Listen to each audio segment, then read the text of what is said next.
Olá, muito bom dia! Sexta-feira, 19 de janeiro de 2024. Seja muito bem-vindo aqui à programação do Canal do Boi. Vamos falar agora das informações do Bom Dia Produtor, trazendo aí informação para sua manhã de sexta-feira e também oportunidade de bons negócios. Você vai ver que no final de semana tem agenda movimentada para você aproveitar por aqui. E claro, você vai saber todos os detalhes com a gente agora no Bom Dia Produtor. Mas antes, vamos começar já falando sobre tempo e temperatura em alguma região do Brasil. E exatamente aqui em Campo Grande que a gente começa esta sexta-feira, dividindo com vocês aí a imagem da belíssima capital morena, Campo Grande, aqui no Mato Grosso do Sul, que amanheceu com o céu aberto hoje, poucas nuvens. Agora de manhã cedo, a mínima já registrada aí é de 25 graus. Já começamos quente a sexta-feira por aqui. À tarde a meteorologia diz que tem previsão de pancadas de chuvas isoladas, mas a máxima pode passar dos 34 graus. É exemplo do que a gente tem vivido aí nos últimos dias, muito tempo quente, mas muito quente mesmo aqui na capital Campo Grande. Vamos falar dos destaques dessa edição do Bom Dia Produtor? Você vai ver hoje que o fenômeno El Niño é apontado como vilão da safra 2023-2024. Devido ao calor extremo e às chuvas irregulares, os efeitos climáticos têm afetado diretamente as lavouras do país. Nessa edição, vamos falar sobre o assunto com o gerente de biológicos da FMC Agrícola, o Antônio Soares, que vai trazer informações importantes sobre o assunto. Conforto térmico para os animais nas propriedades rurais no verão garante maior produtividade. E no município mineiro de Maravilhas, no interior de Belo Horizonte, ali pertinho de Belo Horizonte, a propriedade de um casal de agricultores que investe na produção de mandioca foi selecionada para a implantação de uma unidade demonstrativa de cultivares de mandioca geneticamente modificada. Você vai ver todos os detalhes daqui a pouco também. De Mato Grosso do Sul, trago informações de como está o desenvolvimento das lavouras de soja no estado. E claro que nós vamos trazer informações também da nossa agenda de eventos, porque o final de semana está chegando aí e um dos eventos que eu vou destacar para você, você acompanha no domingo, dia 21, agora a partir das 2 horas da tarde, pelo Canal do Boi. É o leilão virtual do Grupo Resende, com oferta de 200 touros Nelore Shape. A realização desse evento é da Central Leilões e daqui a pouco tem participação ao vivo aqui, trazendo todos os detalhes também para você aproveitar. Olha a beleza dessa boiada que está sendo disponibilizada neste primeiro compromisso comercial do Grupo Resende em 2024. Eu, se fosse você, não perdia tempo, ficava ligado aqui no Bom Dia Produtor para você aproveitar essa grande oportunidade que a pecuária traz. Vem com a gente, Bom Dia Produtor está só começando.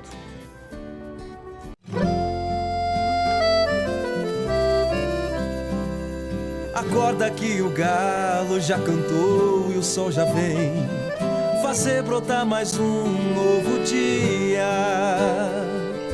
Lenha no fogão, café pra esquentar e a bicharada no quintal.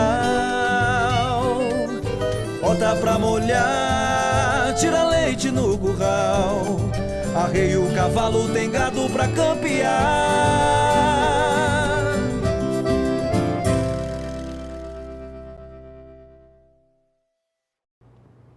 8 horas, 7 minutos, hora de chamar a atenção do senhor e da senhora aí para lembrar que você acompanha a nossa programação pelas principais operadoras de TV por assinatura, também pelas parabólicas analógica e digital e pela internet. Se você começar a acompanhar o programa pela TV, vai precisar sair? Leva a gente com você para você não perder as informações. Estamos ao vivo pelo portal sba1.com e também pela página do Canal do Boi e do Agro Canal lá no Facebook, tá? É só procurar o Canal do Boi e o Agro Canal lá que você acompanha a programação ao vivo também pelo Facebook. Pessoal que está na região de fronteira aí, Paraguai, Bolívia, Argentina, acompanha a nossa programação pelo sinal da NEL TV. E dica importante, todo o conteúdo aqui do Sistema Brasileiro do Agronegócio, que você vê na TV, tem cortes especiais, programas na íntegra, tudo está disponível lá no YouTube. Claro, além de outros conteúdos exclusivos que a gente produz para o YouTube. Então a dica importante é, inscreva-se no nosso canal no YouTube, youtube.com/canal do Boi SBA, ativa o sininho para que você possa ser informado de todas as atualizações que a gente posta aí diariamente. E eu quero te convidar também para fazer parte aqui do Bom Dia Produtor, participando através do 67992647810. Seja muito bem-vindo.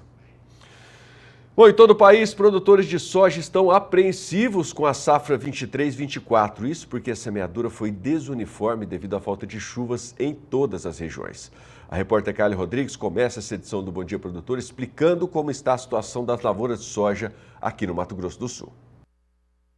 Nos primeiros 15 dias de acompanhamento da equipe da Associação dos Produtores de Soja, a ProSoja-MS, os técnicos encontraram boas lavouras a campo, algumas intercorrências apontadas, mas nada fora do normal. Vale destacar que na região da fronteira, o que a gente divide como sul-fronteira, e um pouco da região sul do Mato Grosso do Sul, as lavouras tiveram um veranico bastante acentuado durante o mês de dezembro, sendo verificado em algumas regiões até estiagens que durou o mês todo de dezembro. Então nós temos aí algo em torno de 30% das lavouras dessas regiões que se encontram de regulares a medianas, aí, ruins, no desenvolvimento. Claro que isso não é um cenário observado numa propriedade como um todo. No geral, Mato Grosso do Sul tem mais de 90% das suas lavouras em boas condições,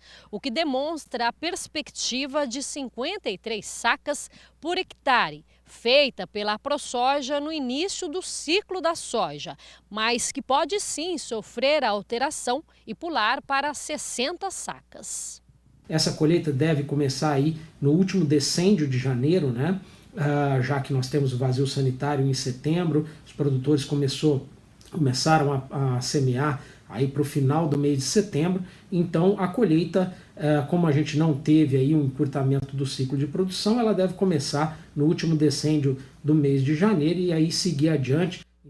De acordo com o presidente da ProSoja-MS, tudo vai depender de um janeiro e fevereiro chuvoso. Das regiões de Mato Grosso do Sul, a norte é a mais acelerada. Este ano ainda saíram na frente a região centro e também a sul. Nós devemos ter uma colheita bastante distribuída, bem distribuída ao longo do estado inteiro, porque o sul e o centro do estado, que também compreendem aí quase 70% da soja plantada no estado, eles tiveram uma semeadura mais adiantada. Isso deve contribuir para um início de colheita mais rápido. Então, vale a gente ficar ligado nos tratos fitossanitários e na meteorologia dos próximos 15 a 20 dias, que vai sacramentar a nossa safra como um recorde de safra e minimizar os prejuízos causados por aquele veranico de dezembro. Mais informações são encontradas no canaldoboi.com. De Campo Grande, Kaile Rodrigues. E atenção, produtor, hein? O prazo para tomar a importante decisão sobre o recolhimento da contribuição para o Fundo de Assistência ao Trabalhador Rural, o FUNRural, vence agora no final do mês de janeiro. Fique atento às informações que a Graciela Caino traz para você. Os produtores rurais têm até o final deste mês para tomar uma decisão crucial em relação ao recolhimento da contribuição para o Fundo de Assistência ao Trabalhador Rural, o FUNRural. Diante da variedade de opções disponíveis, a escolha do regime de recolhimento requer uma análise criteriosa para garantir a melhor modalidade e evitar possíveis impactos financeiros. O FUNRural é uma contribuição previdenciária que incide sobre a receita bruta da comercialização da produção rural. Conversamos com um especialista sobre o assunto. Produtores rurais, tanto pessoa física quanto pessoa jurídica, terão até o final do mês de janeiro para fazer a opção sobre qual modalidade farão a contribuição do FUNRural. Se sobre a comercialização bruta da sua produção ou se sobre a folha de pagamento de seus empregados. É recomendado ao produtor rural fazer uma análise criteriosa acerca da opção mais vantajosa economicamente a ser realizada, tendo em vista que, uma vez realizada a adesão da modalidade de contribuição desejada, esta terá validade para todo o exercício anual, podendo ser alterada apenas para o exercício fiscal do ano seguinte. De Cruz Alta, Rio Grande do Sul, Graciela Caino. Agora nós vamos até Belo Horizonte, lá em Minas Gerais, porque por lá a propriedade de um casal de agricultores foi selecionada pela Embrapa para a implantação de uma unidade demonstrativa de mandiocas geneticamente modificadas. Vamos entender melhor essa história. No município de Maravilhas, a 130 quilômetros de Belo Horizonte, o casal Maria Augusta Latalisa de Castro e Joaquim Felício de Castro se dedica ao cultivo de mandioca. Não é à toa que a propriedade deles foi escolhida para implantação de uma unidade demonstrativa de mandioca geneticamente modificada, com cultivares desenvolvidas pela Embrapa em parceria com a Emater Minas. Entre as variedades testadas, uma das mais rentáveis é a BRS 418. Cada 100 quilos plantados rende 40 quilos de farinha de mandioca, que pode ser utilizada na indústria para a produção de biscoitos, bolos, pudins e até molhos. Apesar da paixão do casal pelo trabalho, o processo todo não é fácil. Eles contam qual é o segredo para produzir uma farinha de mandioca tão especial. Você vai no mandiocal primeiro, né? Depois de um ano e meio de produção lá no mandiocal, arranca, raspa a casca, lava, depois você rala, depois você passa na peneira, né? Manual na mão. Depois você vai para o forno e torra a farinha. O trabalho começou em 2020 com a testagem das variedades BRS 417, 418, 419 e 420, que servem tanto para a mesa como para a indústria. Nós temos aqui em torno de 8 agricultores familiares que cultivam mandioca, principalmente para a indústria, fabricação de farinha e polvilho.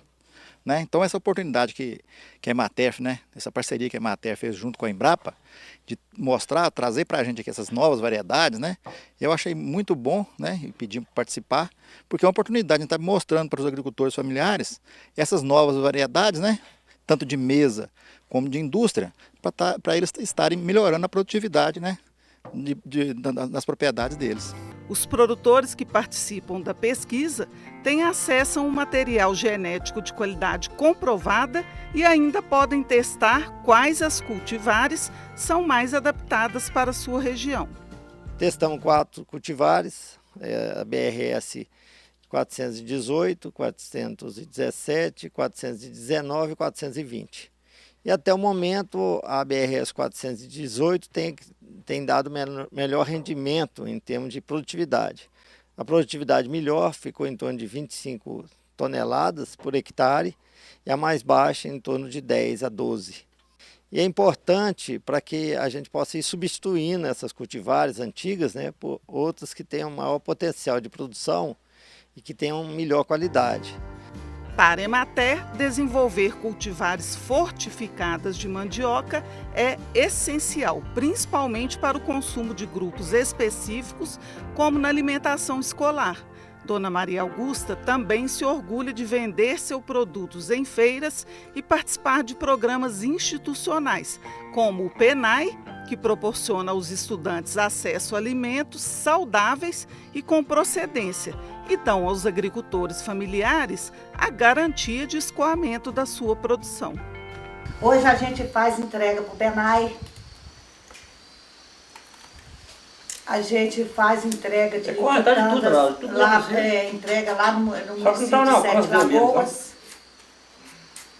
A gente tem uma feirinha dia de sábado, vende muito bem nela. Temos freguesia de Minas Gerais inteira.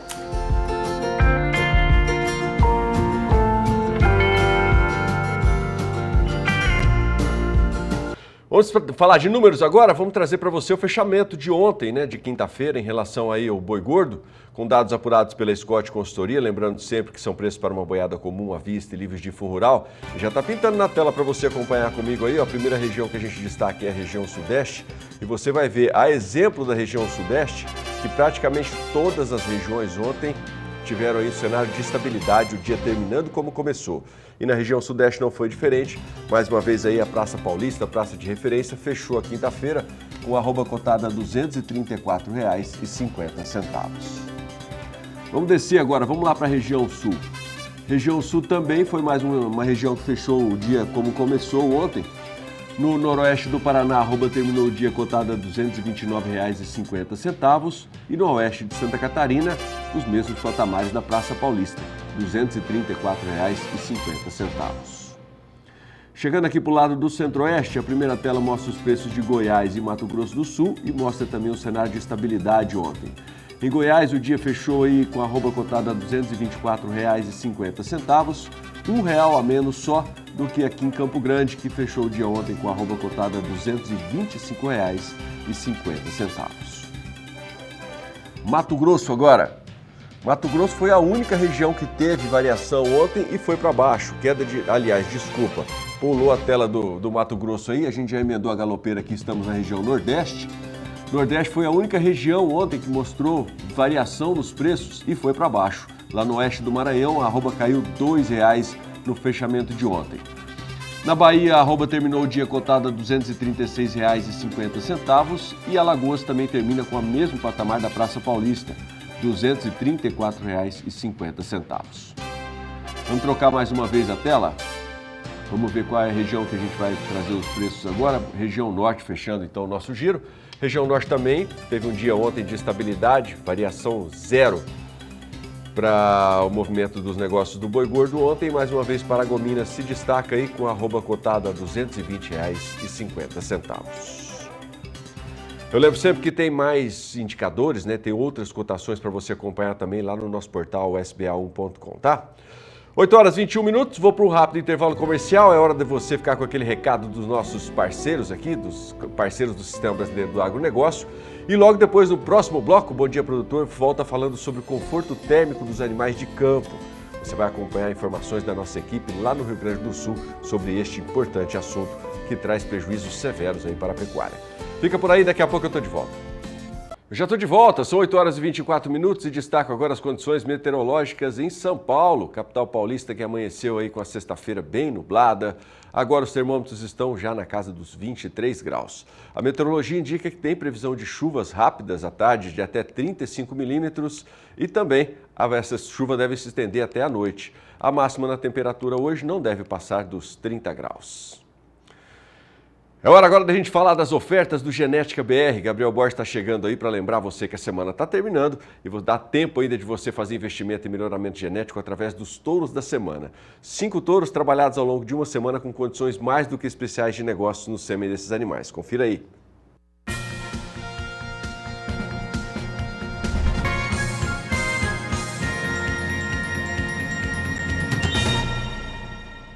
E os touros da semana dessa semana nunca estiveram por aqui. Dá uma olhadinha na tela aqui o que nós temos para te oferecer.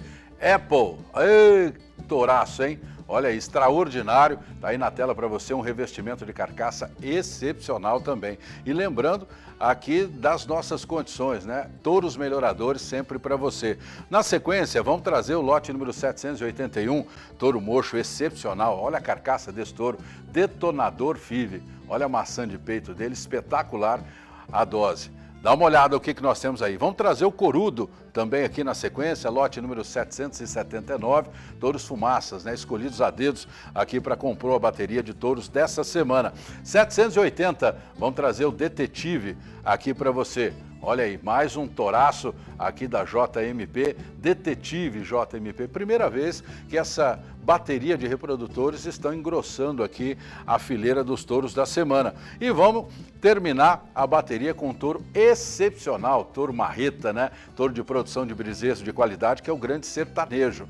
Mas vamos entender o seguinte, vocês viram ali touros de 15, touros de 18, mas essa semana, nos touros da semana, você vai pagar apenas R$15 aí na dose desses reprodutores. Então aproveita a oferta, mas lembra da nossa regra, né? Regra de ouro aqui da ação Touros da Semana. Mínimo de 200 doses por compra e máximo de 100 doses por touro. Não perde não, uma grande oportunidade para você.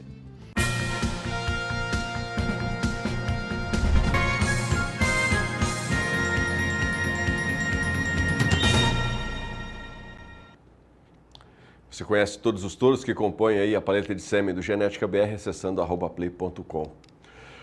Combater as mudanças climáticas é o maior desafio ecológico atual do planeta, porque o aquecimento global está diretamente ligado à produção e consumo, que tem se tornado dependente dos combustíveis fósseis na última década.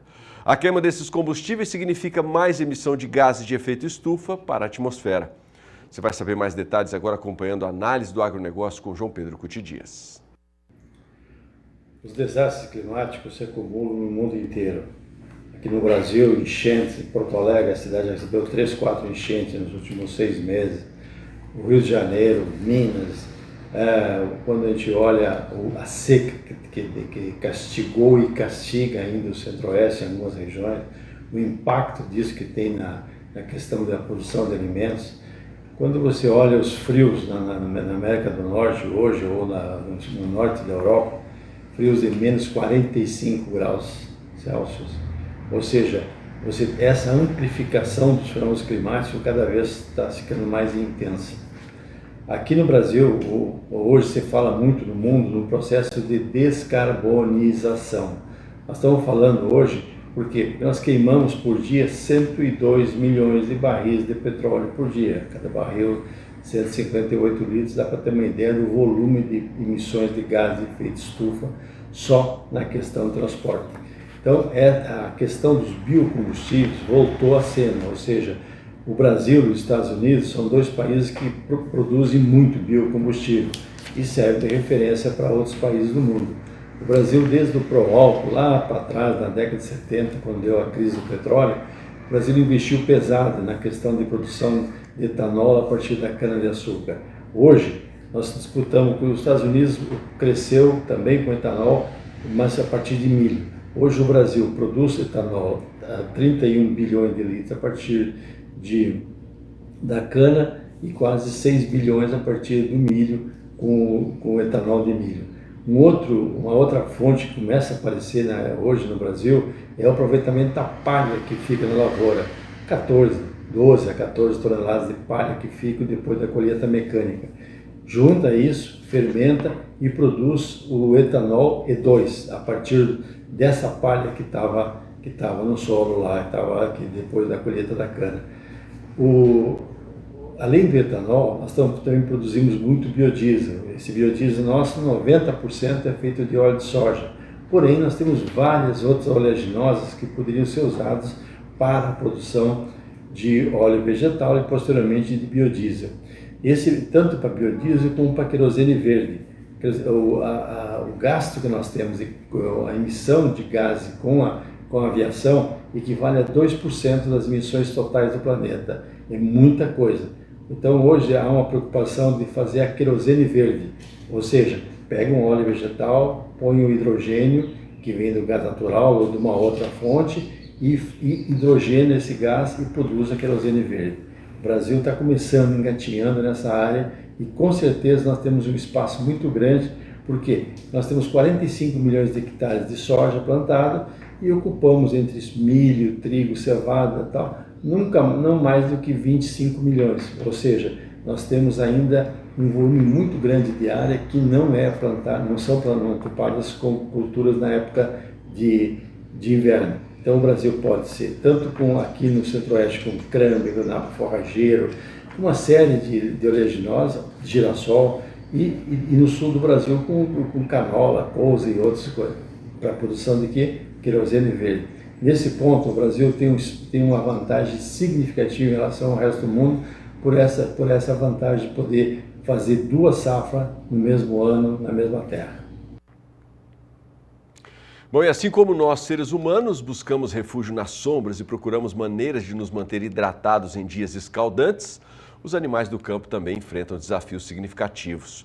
O aumento das temperaturas pode impactar na saúde, comportamento e desempenho, afetando diretamente a harmonia do ecossistema em que coexistem. Você vai saber mais detalhes sobre este assunto acompanhando uma reportagem especial que a nossa equipe lá no Rio Grande do Sul fez sobre esse assunto. Com a chegada do verão, as altas temperaturas podem representar um desafio para a produtividade nas propriedades rurais. Além de afetar a saúde e o bem-estar dos animais, o estresse térmico pode impactar diretamente o desempenho e a produção. Portanto, é crucial adotar medidas para garantir o conforto térmico dos animais durante essa estação. O calor excessivo pode levar a uma série de problemas para os animais de criação, como bovinos, ovinos, suínos e aves. O desconforto térmico pode resultar na redução da ingestão de alimentos, comprometendo o ganho de peso e a produção de leite, além de aumentar a suscetibilidade de doenças. E para evitar essas consequências, os produtores rurais precisam investir em estratégias eficazes para minimizar o desconforto causado pelo calor aos animais. Nós temos 2 pontos principais, né, para ocorrer isso. Primeiro seria o sombreamento. O sombreamento ele é importantíssimo. Por quê? Porque é o local onde esse animal ele vai conseguir não ter diretamente esse calor e esse sol excessivo e, consequentemente, ele vai conseguir equilibrar e reduzir a sua temperatura. Esse sombreamento ele pode ser, quer dizer, na realidade a gente preconiza que natural seria o melhor. Então, como que você faz isso? Com árvores, né? E aí a gente tem vários sistemas, a gente tem os quebra-ventos, a gente tem o ELPF, que os sistemas integrados que utilizam árvores e as próprias árvores que a gente tem pontualmente no pasto. Seria o primeiro ponto, sombreamento. E também dentro do sombreamento a gente tem o sombreamento artificial, que seria questão de fazer com sombrites. Mas aí entra todo um custo, você teria que fazer a proporção certa da área de sombrite para cada animal que você tem no pasto, então seria em torno de 10 metros quadrados, você teria um custo adicional, né? E talvez o benefício ambiental não fosse tão grande como o fato de você ter árvores no seu sistema, no seu pasto. O outro é água. A água é essencial, isso é o que eu falo. Se a gente pegar na gente, a primeira coisa que a gente faz quando está com calor é água. Então o animal precisa, sim, ter fontes de água limpa, fontes de água em quantidade e volume ideal para todos os animais que estão ali naquele pasto. Isso a gente faz através, o ideal é que você tenha bebedouros, porque nesses bebedouros você consegue manter a qualidade da água, você consegue fazer a manutenção e a limpeza, mas caso não seja possível, as aguadas também podem ser utilizadas. E esses bebedouros eles têm que estar em pontos estratégicos dentro da pastagem de fácil acesso para o animal.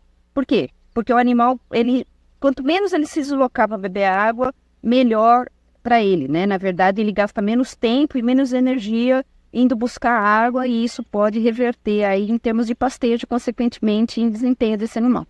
Assim como o Rio Grande do Sul é conhecido pelo frio no inverno, o verão gaúcho também castiga bastante. E os animais sofrem muito com isso.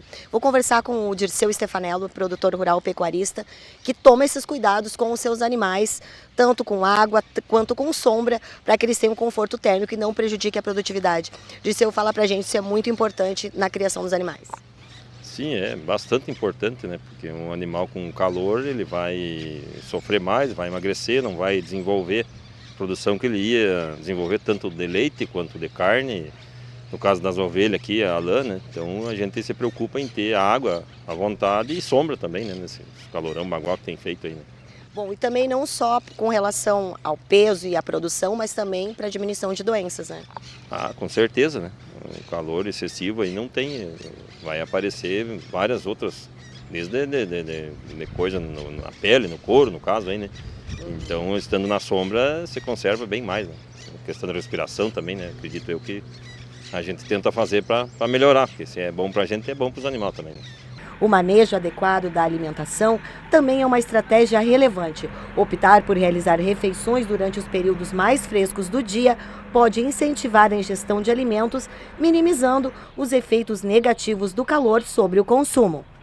Nós precisamos também, pensando na saúde dos animais, no bem-estar dos animais, cuidar da alimentação, tá, que envolve basicamente comida de qualidade, aí como nossos sistemas são basicamente a pasto, né? Obviamente nós temos que ter também pastos com oferta adequada, mas não só uma oferta em quantidade, mas cuidar da qualidade desse pasto. Então manejar bem as pastagens, ofertar para os animais um pasto que tenha na sua estrutura uma proporção maior de folhas em relação aos couros, tá? E isso se faz com manejo do ajuste de carga, eventualmente roçadas, fertilização, quer dizer, é uma série de estratégias de manejo para que a gente oferte mais folhas e folhas de qualidade para os animais. Bom, a forragem em si, obviamente, depende de cada lugar, da aptidão de cada solo, de cada região, enfim, do regime de chuvas.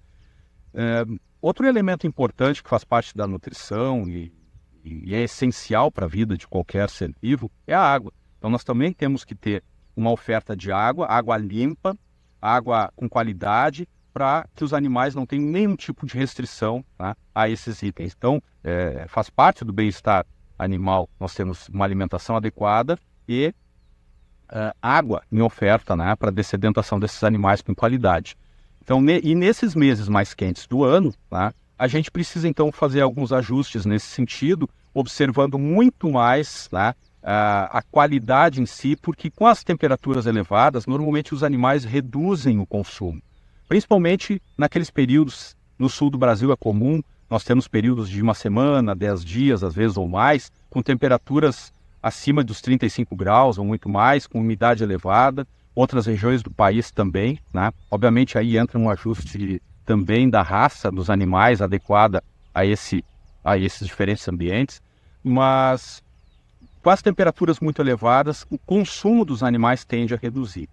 Então, para manter um certo desempenho em algumas categorias, eventualmente, além da melhoria, como eu falei, da qualidade da forragem, nós precisamos, eventualmente, lançar mão, já que o consumo está reduzido, de alimentos suplementares mais concentrados em energia, alguma proteína, dependendo do tipo de forragem que está à disposição. De Cruz Alta, Rio Grande do Sul, Graciela Caíno. São 8 horas e 38 minutos, você viu aí o impacto das questões térmicas, né, nos animais. Eu vou para o rápido intervalo comercial, vou pedir para você ficar por aí, porque logo depois, na volta, nós vamos conversar também sobre estresse térmico nas lavouras, com o gerente de biológicos da FMC Agrícola, o Antônio Soares. Assunto importante para o momento atual que a gente está vivendo, então se fosse você, segurava um pouquinho aí, porque a parada é rapidinho, daqui a pouco a gente está de volta. 8 horas, 40 minutos, bom dia, produtor está de volta, se você está chegando agora, seja muito bem-vindo. A gente vai trazer informações agora para você de como está o tempo e a temperatura em Gramado, lá no Rio Grande do Sul, onde nesse momento o céu está bem nublado, tem previsão de chuva logo pela manhã e a chuva não deve passar, aliás, apesar de ter chuva agora de manhã, essa chuva não deve passar de 10 milímetros. O dia começou por lá com mínima de 19 graus, mas a máxima deve atingir hoje a casa dos 29 graus no período da tarde.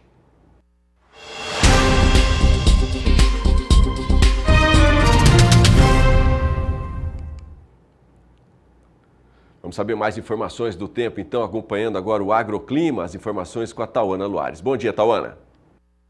Olá, Adriano, e olá a todos que acompanham o Bom Dia Produtor. E nessa sexta-feira, o destaque ainda vai ficar para as áreas do Sudeste. Isso porque a gente vai ter o deslocamento de uma frente fria associada a uma área de baixa pressão e também um cavado meteorológico que ajuda na formação de nuvens carregadas, especialmente na metade sul de São Paulo, onde temporais estão previstos.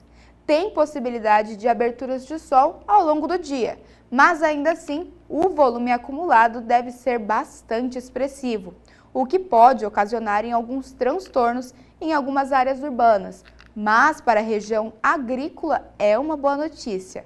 Isso porque ajuda na reposição hídrica do solo. No interior de Minas Gerais, as pancadas também devem ser um pouquinho mais expressivas, assim como boa parte do Paraná. Só que no estado paranaense, essa chuva pode interromper a colheita do feijão primeira safra. No interior gaúcho, a chuva ainda não deve acontecer com muita intensidade, como ocorreu nos últimos dias, mas ainda assim tem previsão de pancadas bastante passageiras. Partindo para o centro-oeste, na maior parte da região, o dia começa com sol, tem um calorão no meio da tarde, aumento na nebulosidade e as pancadas de chuva que também vêm no período vespertino. Inclusive sobre as capitais Cuiabá, Campo Grande, Distrito Federal e também Goiânia terão este cenário. Apenas no oeste de Mato Grosso do Sul e sudoeste de Mato Grosso é que o tempo deve ficar firme e com pouca nebulosidade prevista. Indo para o sertão nordestino, a chuva deve aliviar um pouco algumas lavouras, ainda que o volume acumulado não seja muito expressivo. Será uma umidade benéfica não só para a região da cana-de-açúcar no interior de Pernambuco, mas também algumas fruticulturas que ficam próximas ali do Vale do Rio São Francisco. No norte do Brasil, a zona de convergência intertropical, a ZECIT, ainda vai facilitar a entrada de umidade em áreas do interior do Amazonas e também de Rondônia. Será uma chuva desde manhã que vai se prolongar até a noite. São pancadas isoladas que intercalam com momentos de melhora, mas o volume acumulado será alto no sul do Amazonas e também do Pará. Só não deve chover, então, no extremo norte de Roraima, inclusive na capital Boa Vista, onde o sol aparece, tem pouca nebulosidade e muito calor no período da tarde. Adriano, um ótimo final de semana a todos e até segunda-feira. Valeu, Tawana. Obrigado. Um ótimo final de semana para você também, para toda a equipe aí do Agroclima. Bom, você viu aí essa questão das chuvas irregulares, muito calor em algumas regiões, tempo mais instável no outro. O fenômeno El Niño tem trazido prejuízos para os produtores rurais de norte a sul do Brasil. Calor extremo, unido às chuvas irregulares, prejudicam o desenvolvimento das lavouras, causando danos a praticamente todas as culturas. Eu vou conversar sobre este assunto agora ao vivo aqui pela internet com o gerente de biológicos da FMC Agrícola, Antônio Soares. Antônio, prazer recebê-lo aqui no Bom Dia Produtor, seja muito bem-vindo, prazer ter você com a gente aqui. Eu quero começar perguntando sobre como esse estresse térmico prejudica o desenvolvimento das culturas. Bom dia. Muito bom dia, Adriano. Prazer estar falando aqui contigo e todos os seus ouvintes. Esse é um tema que esse ano foi talvez o principal tema que afetou a dinâmica da safra do produtor, como você disse, de norte a sul do país, né? E as plantas no campo, durante o seu desenvolvimento, estão enfrentando estresses de diferentes naturezas, de todos os tipos, né? O térmico, como você comentou, o hídrico, e o hídrico ele foi mais forte no centro-norte do Brasil, né? Principalmente na região do Cerrado, mas no sul, agora o clima permitiu que a gente tivesse um melhor desenvolvimento da lavoura, mas no começo da safra no sul, a gente também sofreu com muita falta de luminosidade por conta da quantidade de chuva, né? E tudo isso é um tipo de estresse para a planta. Então a planta nessas condições, ela evoluiu, né? Enfrentando esse tipo de condição climática, errática, e ela construiu um mecanismo de defesa, e quando ela está usando esse mecanismo de defesa para lidar com esse tipo de estresse, seja hidrotérmico, obviamente que ela está deixando ali de usar um carboidrato, um açúcar que ela produziu para fazer grão e ativando aí algumas enzimas, algumas substâncias para ela lidar com esse estresse. Por isso que eles são tão relevantes e causam tanto prejuízo aí para as lavouras. Antônio, tem alguma cultura que sente mais esses impactos climáticos? Todas elas, Adriano, sentem esse tipo de impacto. Todas elas basicamente têm a mesma maneira de lidar, com pequenas diferenças, mas como eu disse, que tem um custo aí bastante grande para as plantas. Mas para te dar dados, por exemplo, e eu acho que a perda do estresse, e aí seja o luminoso ou o hídrico principalmente, é uma combinação de fatores. É o tempo que esse estresse ocorre no campo e em que momento do cultivo, né? Tem momentos que isso é mais crítico, dependendo do tipo de estresse. Por exemplo, nós temos aqui dentro da FMC dados, por exemplo, a gente induziu as plantas de soja, por exemplo, a um estresse luminoso, e a gente, quando fez esse estresse no início do período reprodutivo, a gente viu perdas de 6 sacos.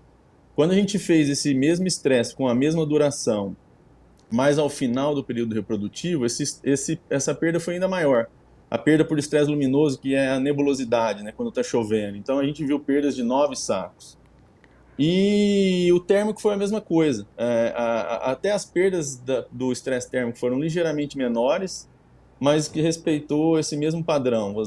Então essa perda ela existe para todas as culturas, e a magnitude dessa perda é uma combinação, né, de tempo que esse estresse persiste no campo, com que momento, estágio de desenvolvimento da cultura ele coincide, e obviamente particular para cada cultura, cada uma delas tem uma sensibilidade maior ou menor em relação a esse tipo de estresse. Antônio, é possível recuperar uma planta que já foi afetada por esse estresse? É possível, Adriano, a gente tem ferramentas para isso, inclusive na FMC nós temos tecnologia para isso, mas a melhor maneira de lidar, fazer esse manejo é trabalhar preventivamente. Eu acho que não é um manejo desde planejamento, então o produtor ele precisa, quando ele está fazendo plantio direto, ele maneja bem o melhor estresse hídrico, porque ele diminui as perdas por evaporação do solo.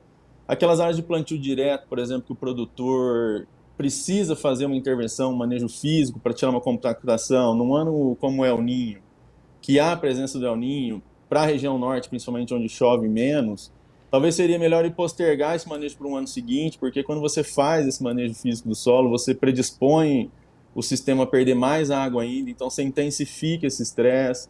Ele tem que olhar para híbridos, variedades que têm uma tolerância maior, ele tem que corrigir o perfil de solo para que permita que as plantas explorem melhor o perfil de solo, para que ela tenha mais água disponível. Então, são várias técnicas de manejo, e aí você vem, ao longo do ciclo da cultura, aplicando produtos que têm eficiência e resultado para isso, né? Você vem construindo, como a gente fala, a fisiologia da planta, preparando ela para que, se eventualmente a condição de estresse ocorra, ela lide melhor com isso e diminua as perdas, né? E é importante dizer, Adriano, nós estamos vivendo um ano muito particular, onde foi muito intenso o fenômeno, mas toda safra, em toda a região do país, em todo cultivo, algum tipo de estresse está acontecendo. Então, quando o produtor ele adota essa prática preventiva, associada a outras técnicas de manejo, ele lida muito melhor com essa situação. Mas, obviamente, que não tendo feito isso, se ele decidir uma intervenção após o estresse ocorrer, ele tem ganhos com isso, mas uma magnitude um pouco menor do que fazendo ativamente. E aí precisa entender o estágio de cada cultivo para adotar a melhor técnica aí para fazer o investimento que ele tenha retorno. Muito bom. Antônio, eu vou até pedir para você ou chancelar o que eu vou te perguntar ou me corrigir. Essas condições climáticas, acredito eu, que também devem ser propícias para desenvolvimento de pragas, de doenças. Teve alguma patologia que chamou mais atenção neste período que a gente está vivendo, atípico desse final de ano? Aliás, desse ano todo de 2023 e começo de 2024? Não, com certeza. Essa condição climática ela afeta diretamente as doenças, inclusive as próprias pragas, mas para dar exemplos, o que a gente espera, né?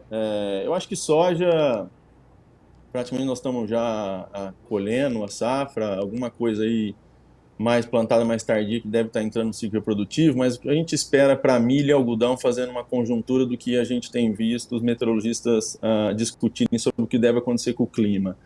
A gente vai ver um janeiro mais chuvoso, a gente está vendo, né, já, e o mês mais chuvoso do verão será fevereiro.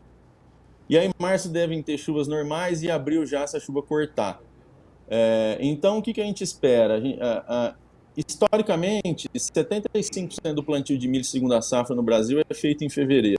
E algodão ainda a gente talvez tenha 25% dessa área sendo plantada em fevereiro. Então, para o algodão, numa situação de maior disponibilidade de chuva em fevereiro, é muito comum o problema de mela. Mela é uma doença de solo ali que ataca a instalação bem no início do desenvolvimento da lavoura de algodão e que provoca um dano muito severo porque ela afeta o stand.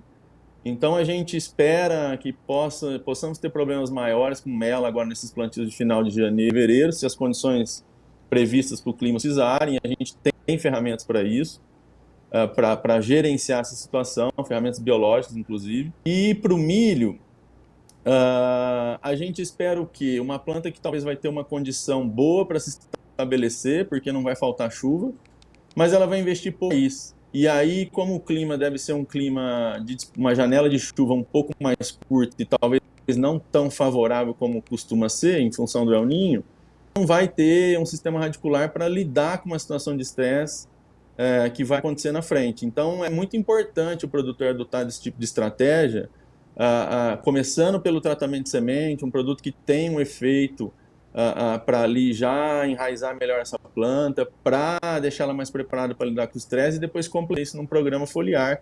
E como eu disse, existem ferramentas para isso. A gente tem bons programas aí, tanto em soja, milho e algodão, e com bons resultados para isso.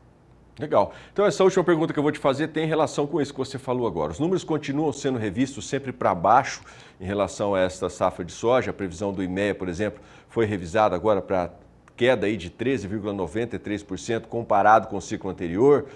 Eu queria que vocês, para a gente encerrar esse bate-papo aqui, que você trouxesse alguma orientação para o pessoal que está acompanhando aqui o Bom Dia Produtor, de como se prevenir, quais as ferramentas que estão à disposição hoje para o produtor se prevenir de um dano como esse.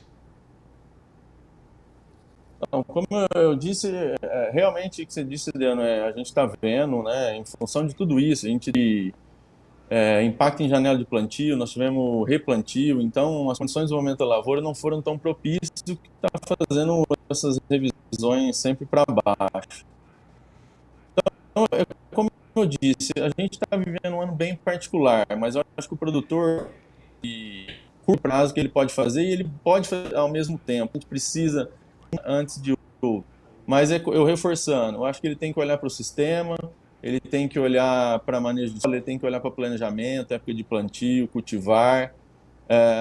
E ao instalar a lavoura, ele tem ferramentas para ali no tratamento de semente, ele já estabeleceu uma planta com um enraizamento e que atinge dela, e são as tecnologias que a gente tem na FMC, agindo na fisiologia da planta para que ela intrinsecamente esteja mais eficiente em usar água. Por exemplo, a gente tem estudos onde uma planta que não recebeu um tratamento de FMC, comparado a uma planta que recebeu, essa planta que recebeu o tratamento foi 20% mais eficiente no uso da água. O que eu quero dizer, intrinsecamente, Adriano, para cada grama de carbono que a planta fixou, ela usou 20% menos gramas de água para fazer isso. Então, intrinsecamente você ajuda a fisiologia da planta a passar melhor pelo estresse.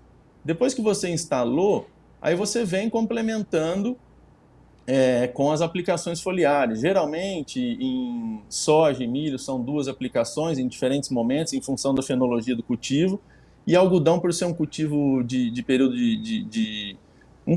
mais extenso, são mais aplicações, e os ganhos que a gente tem visto são na ordem de 4 sacos de soja, 8 sacos, 9 sacos de milho, e de 18 a 22 arrobas de algodão. Isso é bem comum, os dados que a gente são desse tipo de tecnologia, Adriano. Números que sem dúvida nenhuma fazem diferença, né?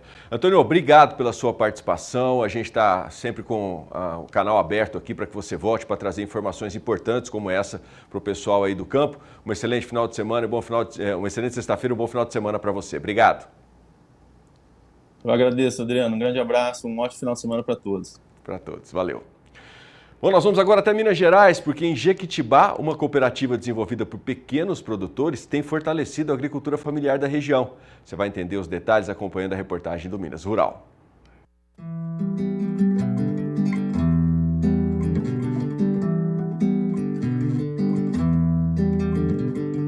Meu nome é José Ricardo, eu sou agricultor familiar, sou presidente da Cooperage, da Cooperativa dos Agricultores Familiares de Jequitibá.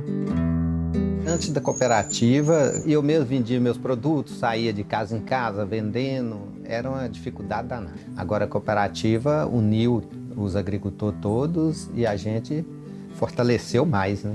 Cada produtor produz uma coisa diferente. Eu forneço alface, mandioca, tem outro lá que fornece tomate, quiabo, facilita para comprar, facilita para vender, a gente junta mercadoria, vende em maior quantidade, transforma a vida do agricultor. Se a pessoa quiser entrar na cooperativa, tem que ter documentação legal, tem que começar aí nas reuniões, ver como que funciona.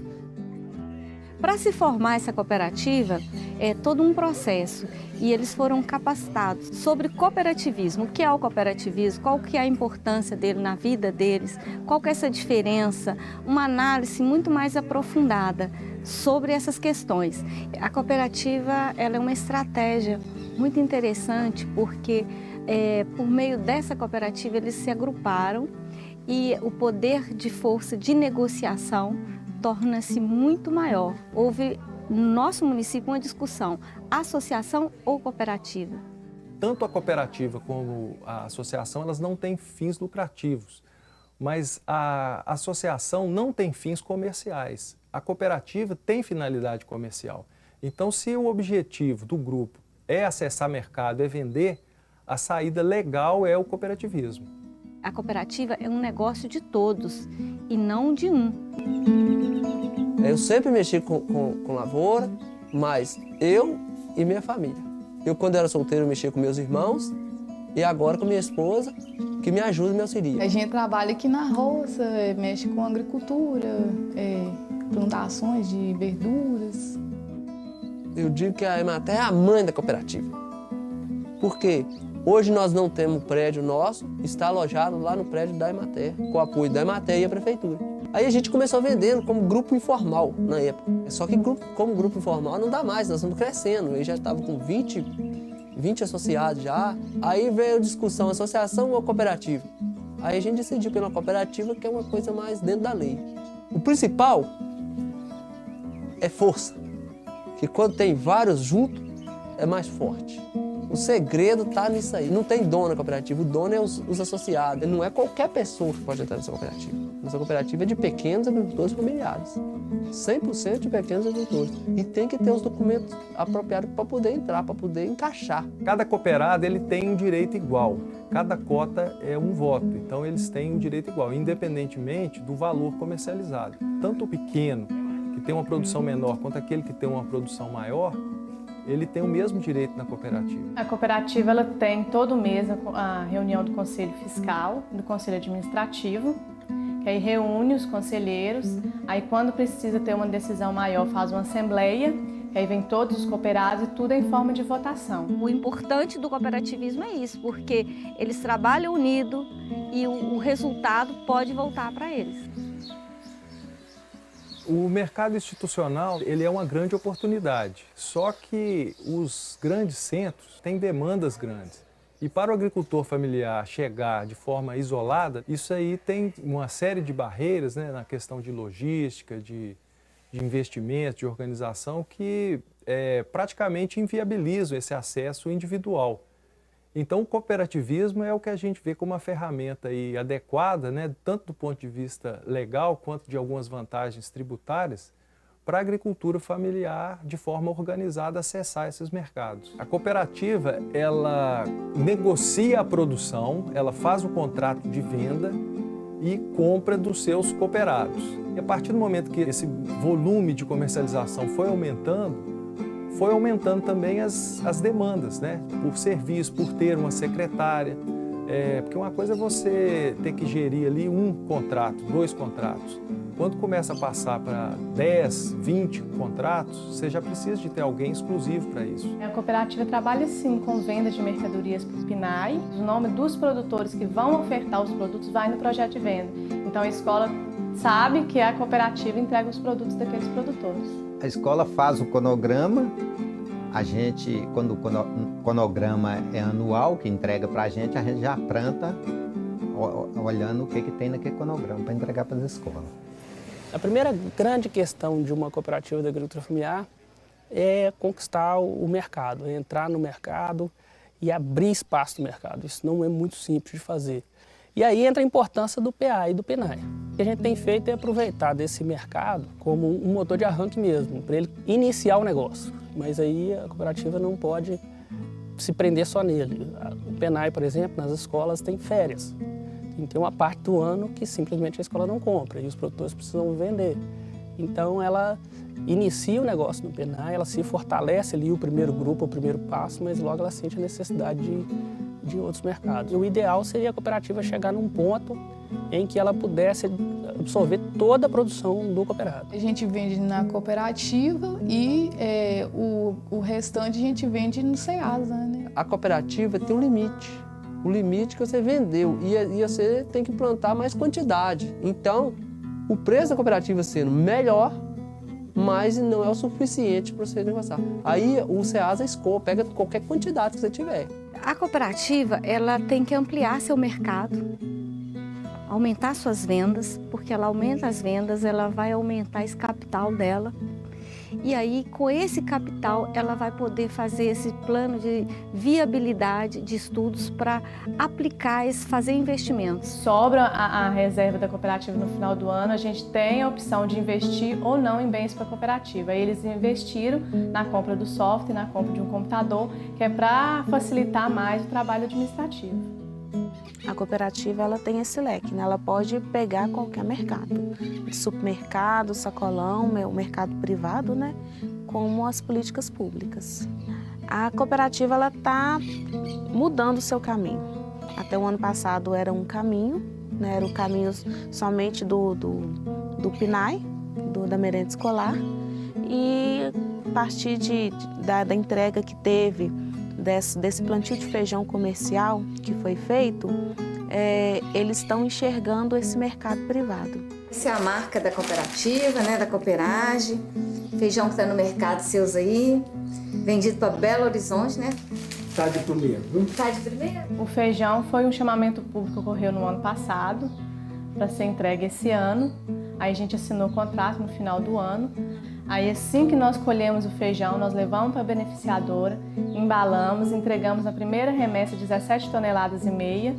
Foi entregue lá no galpão da prefeitura e depois teve a segunda entrega de 16 toneladas e 655 quilos. O produtor já plantou o feijão sabendo que a gente já iria entregar ele para a prefeitura, já foi tudo um planejamento. O caminho para a agricultura familiar é estar unido, né? E quando se fala em união com o objetivo de comercialização, o cooperativismo é que é a saída.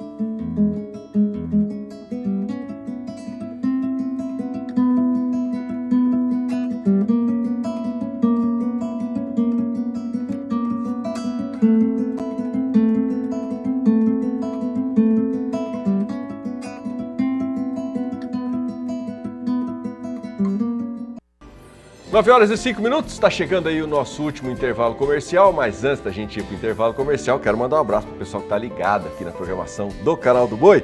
O seu Getúlio está acompanhando a gente lá em Feira de Santana, seu Getúlio sempre mandando seu bom dia para a gente, obrigado. Seu Fernando também acompanhando a gente lá em Blumenau, o Manuel lá em Manicoré, na Amazonas, o Juscelino, seu Juscelino acompanhando a gente em Barreiras, lá na Bahia, o Cleverson em Limeira, no interior paulista, e o Emiliano também mandou o seu bom dia lá de Curitiba, na capital paranaense. Eu quero mandar um abraço apertado para todo mundo que já mandou o seu bom dia. Quero mandar um abraço apertado também para a Poliana Vera, para o Paulinho, para o Diego, toda a galera, o Samuca, que está comandando toda essa estrutura aqui, colocando, possibilitando a gente levar informações para você nesta sexta-feira, tá? Então eu vou para um rápido intervalo comercial, logo depois, no próximo bloco, você vai conferir as ofertas da Central Leilões desse domingo, inclusive destacando aí um evento que você acompanha pelo Canal do Boi, do Grupo Resende, trazendo na oferta 200 touros ceipados pelo Delta Gen. Dá uma olhada aí na qualidade dessa tourama que vai estar à disposição para você fazer bons negócios neste final de semana aqui na programação do Canal do Boi. Fica por aí, daqui a pouco o pessoal traz informações ao vivo para você, direto do estúdio da Central Leilões, lá em Araçatuba, no interior paulista. Eu volto já.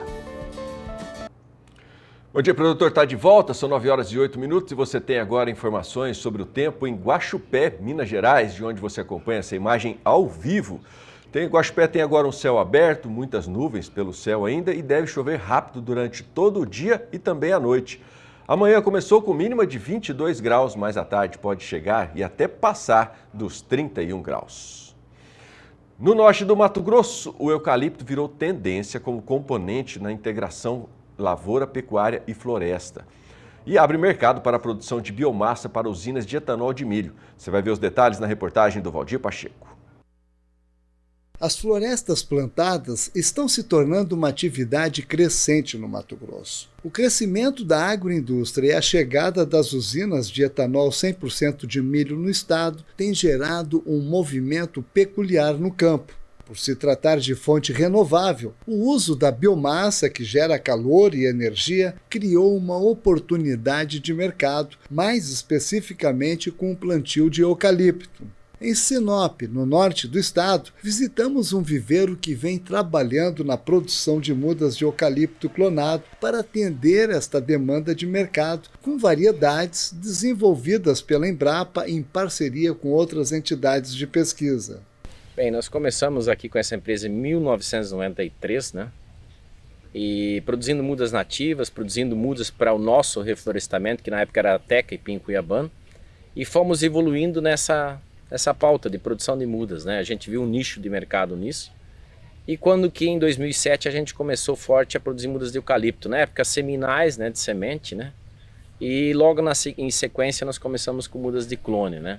Hoje nossa produção é unicamente mudas de eucalipto, clone, né? Trabalhamos com 3 clones comerciais.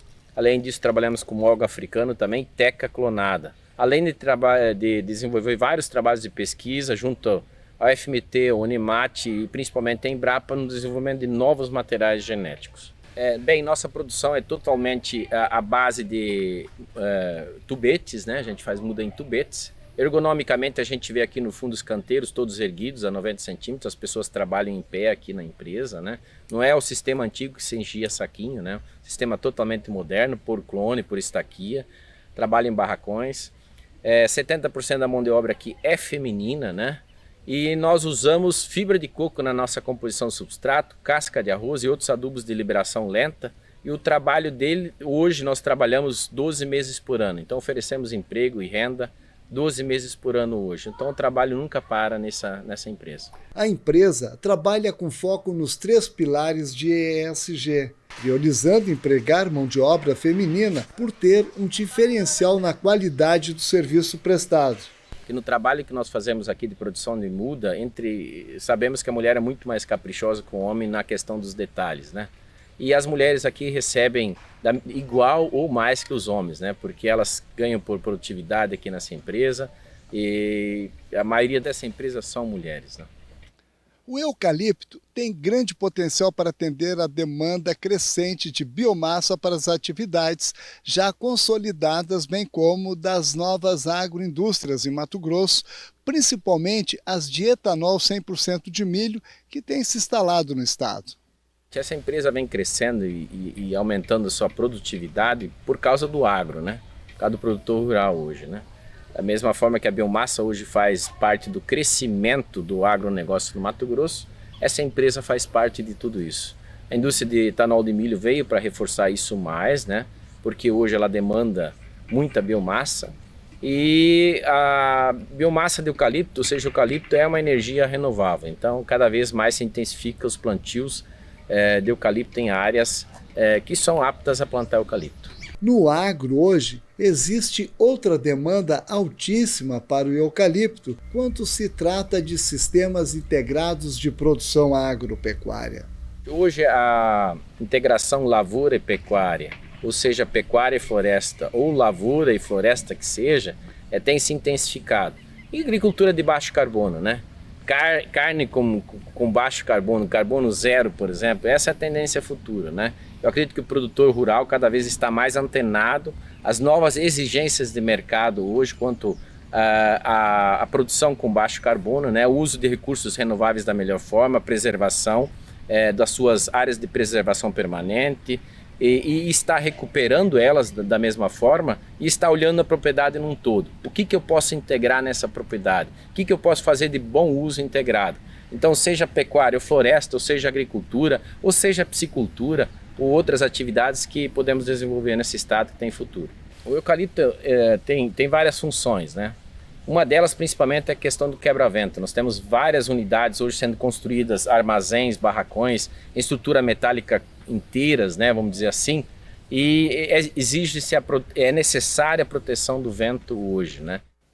De Sinop, no norte de Mato Grosso, Valdir Pacheco. Bom, o final de semana está chegando aí, que tal surpreender a sua família nesse final de semana com um sabor diferente, que encanta, que traz aquela... Você vai entender. Eu vou te mostrar agora uma deliciosa receita de mirtilo com limão. Mas não sou eu que vou te ensinar a fazer, não. É a culinarista Beatriz Drummond. Ensina aí a fazer, anote aí os ingredientes para você. Lembra que se você perder algum detalhe, tá? Depois vai estar lá no YouTube também, tá? Mas aprenda aí a fazer esse delicioso bolo. Olá! No programa de hoje do Minas Rural, vamos trazer para vocês uma receita de um bolo de mirtilo com limão siciliano, diet e low carb. Um bolo delicioso e muito fácil de fazer. Os ingredientes são 3 ovos, 1,5 xícara de farinha de amêndoas, meia xícara de farinha de coco, 1 xícara de adoçante, suco de 2 limões, 1 colher de sopa de fermento em pó, 1 xícara de mirtilos, 1 colher de sopa de farinha de coco, 1 colher de chá de extrato de baunilha, 1 pitada de sal e meia xícara de óleo de coco. Primeiro passo, os ovos. Em seguida, vamos acrescentar o óleo de coco. Agora vamos acrescentar o adoçante culinário. Aqui eu fiz um mix de eritritol com xilitol.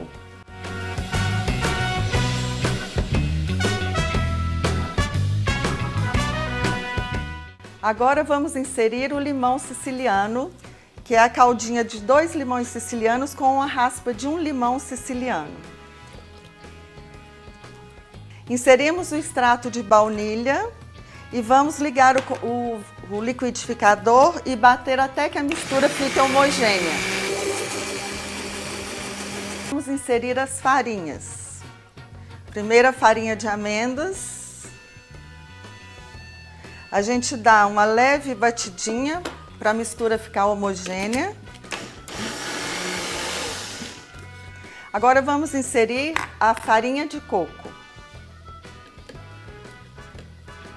Agora vamos bater novamente para homogeneizar essa mistura. Vamos transferir a mistura para um bowl. A mistura fica assim mais grossinha mesmo, por causa da farinha de coco, tá? Mas o bolo dá super certo e fica maravilhoso. Ok, agora vamos inserir o sal.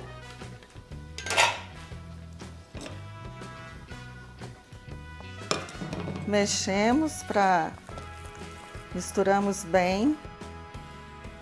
Vamos inserir o pó royal.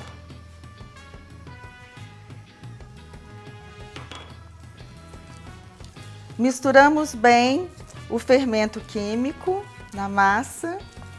Vamos inserir o príncipe da receita, que são os nossos mirtilos.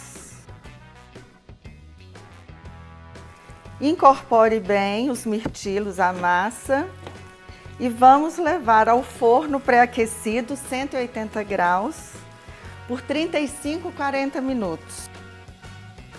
Vamos untar a nossa forma. Eu estou usando aqui um desmoldante sem glúten, mas você pode usar o óleo de coco para você untar a sua forma, tá? Vamos colocar a massa na forma.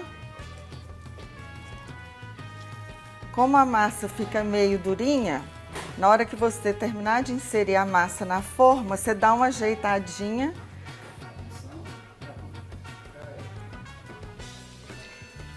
E prontinho! Agora vamos levar para assar a 180 graus em forno pré-aquecido.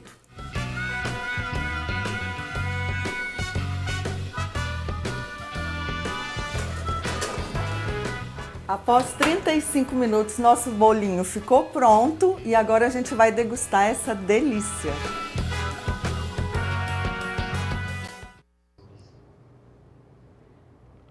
Delícia, né? Pois é, faça esse bolo e vem aqui para frente da televisão acompanhar as oportunidades de negócio aqui do Canal do Boi. Neste domingo, por exemplo, dia 21 de janeiro, a partir das 2 horas da tarde, você vai conferir o leilão virtual do Grupo Resende. Esse evento vai trazer uma oferta de 200 touros Nelore Shape. A realização é da Central Leilões. Então você vai vir comigo até o estúdio da Central Leilões, lá em Araçatuba. Vamos bater um papo com a Viviane Santos, que já está aqui para trazer informações para você de casa sobre esse leilão. Acredito que muito bem acompanhado do meu amigo Guilherme Furtado. Um ótimo dia para vocês. Estou passando o sinal aí para Araçatuba para que vocês falem deste evento que, sem dúvida nenhuma, vai marcar o final de semana. Bom dia, Vivi.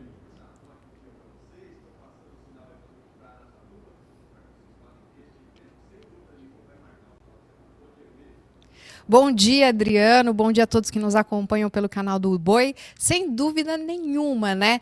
É o leilão do Grupo Resende, praticamente quase que abrindo a nossa agenda, porque no sábado nós temos o leilão da Agropecuária Continental e no domingo, então, nós temos o leilão do Grupo Resende a partir das 2 horas da tarde, horário de Brasília. E como você disse, eu estou bem acompanhada com o Guilherme Furtado, que já está aqui ao meu lado para falar um pouquinho sobre essas ofertas. Guilherme, muito bom dia. Eu quero perguntar primeiramente o diferencial do Grupo Resende, na sua opinião. Por que esse leilão é tão especial?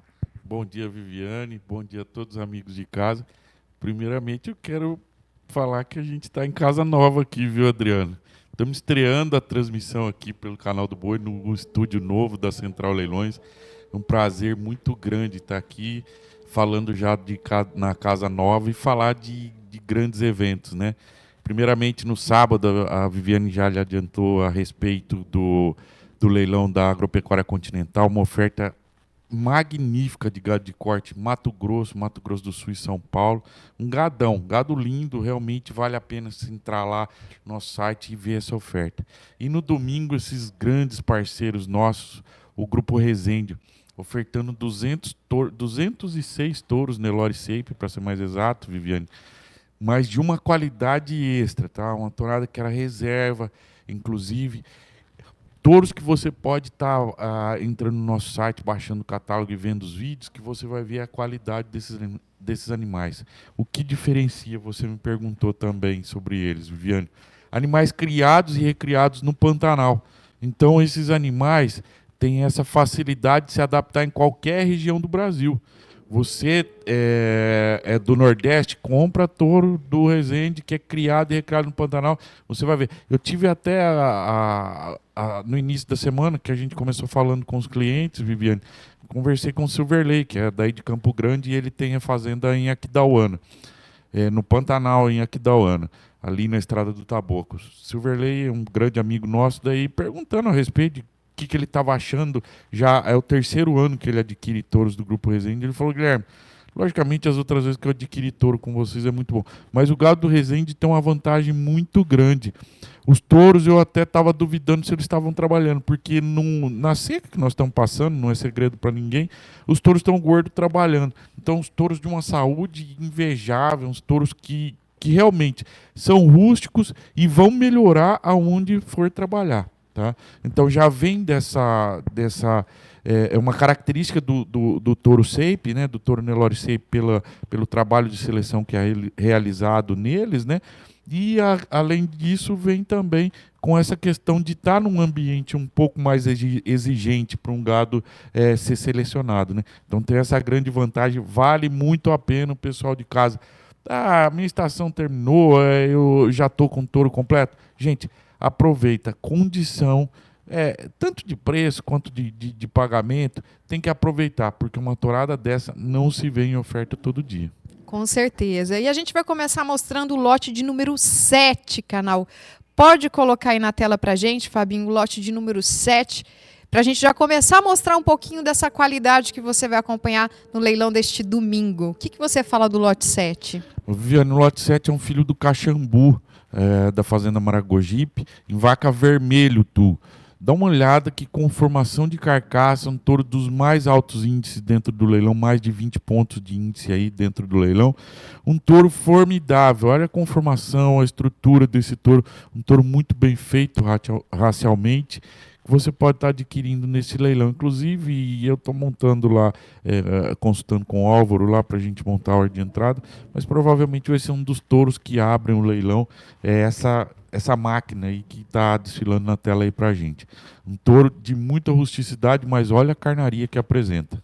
Muito bem, a gente vai mostrar também o lote de número 2, Fabinho. Pode colocar já aí na tela para a gente? Esse é um filho do Abraão em vaca Tyson, também outra máquina que vai entrar aí para a gente, um animal com muita carcaça também, muita conformação frigorífica. Eu estou passando esses animais aqui, não foi assim escolhido ao acaso, é para a gente realmente estar observando o quanto esses animais têm essa categoria de serem animais produtores de carne, né? A gente vê animais realmente de muita precocidade, muita musculatura, uma profundidade muito boa. Ou seja, a conformação frigorífica dos animais são excelentes. Animais, repito, a pasto, produzidos no Pantanal de Rondonópolis. Então, animais que têm uma saúde muito boa mesmo.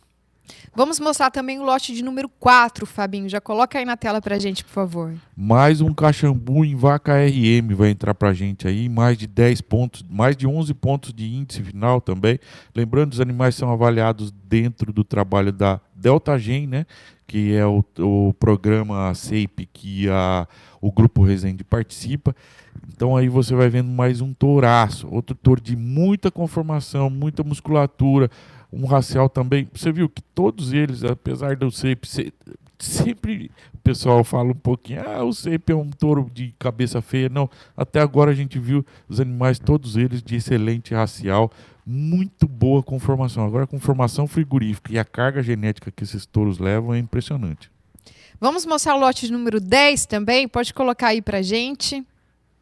Lote 10, se não me engano, é um touro fumaça, filho do Taná. O Taná é um touro pintado, que o pessoal entrar na central, se não me engano, acho que no ST vai ver o touro. É um dos touros mais lindos que eu já vi na minha vida, de uma carcaça formidável. E ele é manchado, é um touro pintado, manchado, mas de uma carcaça formidável. Olha só, um touro de pouco chifre, com formação de musculatura muito forte também.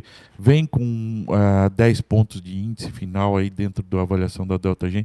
Touro lindo, touro muito forte também. Uma das grandes promessas aí para esse leilão, para você estar adquirindo neste domingo.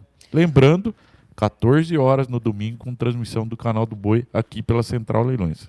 É isso mesmo. Vamos mostrar o lote de número 11. Pode colocar aí pra gente, por favor, o lote de número 11. Mais um lotaço entrando na tela. Lote de número 11, um filho direto do vermelho, né? O pessoal que tem procurado ainda bastante sêmen do vermelho para estar inseminando. Isso é vermelho em vaca leite. Olha que combinação de pedigree formidável. Um touro que sobra a couro, muito racial, muito forte. Para mim, dos melhores touros do leilão também dentro dessa oferta, dos grandes destaques, né? Então tá aí um touro com 10 pontos de índice aí, para você estar adquirindo também esse touro formidável, um touro muito bom. Lembrando, domingo às 14 horas você vai estar tendo à disposição 200 touros Nelore Shape do Grupo Resende, com essa conformação, com essa rusticidade que vem desfilando na tela aí pra gente. Vamos mostrar um megalote também? Um megalote 129, pode colocar aí na tela. Para quem quer quantidade, olha só o que tem aí também. Temos lotes de carga fechada, lote 129, 14 touros aí, com média também de mais de 10 pontos de índice final aí também. Tourada, lembrando, a tourada está exclusivamente a pasto, mais de 650 quilos de peso a pasto. Então a tourada que tem um desempenho formidável aí para você estar adquirindo neste domingo. Guilherme, muito obrigada pela sua participação, pelas informações aqui. Infelizmente, nosso tempo acabou, mas deu para passar o recado. Lá no nosso site, centralleilões.com.br, você consegue baixar o catálogo. Lá tem todas as informações, inclusive os vídeos de cada um dos lotes, para você conferir. Tem os telefones de contato também, ó, 18 99637 2999 ou então 18 99736 4281 para você falar com a nossa equipe técnica comercial. E é isso, Adriano, estamos aqui de Casa Nova, uma emoção muito grande fazer o primeiro link aqui na Casa Nova, no nosso estúdio 1, tem mais 2 estúdios ainda, mas é daqui que a gente vai estar sempre aí nessa parceria com o canal do Boi, apresentando aqui as melhores ofertas. Adriano, muito obrigada pelo espaço. Nós voltamos com você. Obrigado, Vivi. Obrigado, Guilherme, também. Parabéns aí pela Casa Nova. Ficou realmente muito bonito. Sem dúvida nenhuma, quem ganha é a Pecuária Nacional, que vai poder contar aí com a melhor qualidade na oferta dos animais. Parabéns. Dá um abraço aí no Lourenço, no João e todo mundo aí. Ficou muito bonito mesmo. Bom final de semana para vocês. Sucesso. É isso aí, antes da gente encerrar essa edição aqui do Bom Dia Produtor, quero mandar um abraço para o nosso telespectador Emídio, que está lá na Flórida, nos Estados Unidos, acompanhando o Bom Dia Produtor, tá? E para você de qualquer parte do Brasil ou do mundo, que também participou com a gente aqui desta edição do Bom Dia Produtor, eu quero mandar um abraço especial também. E um abraço também para o Bruno e para a Cristina, de Cacaulândia, lá em Rondônia, que também participaram com a gente aqui. Muito bom contar com a audiência de vocês, tá? Tenha uma excelente sexta-feira, um abençoado final de semana. Lembro que tem mais informações lá no portal sba1.com. Eu vou estar por aqui ainda hoje, tá? Se você puder, esteja comigo. Se não puder, na segunda-feira a gente se vê logo cedinho a partir das 8 horas, horário de Brasília. Até lá, tchau, tchau.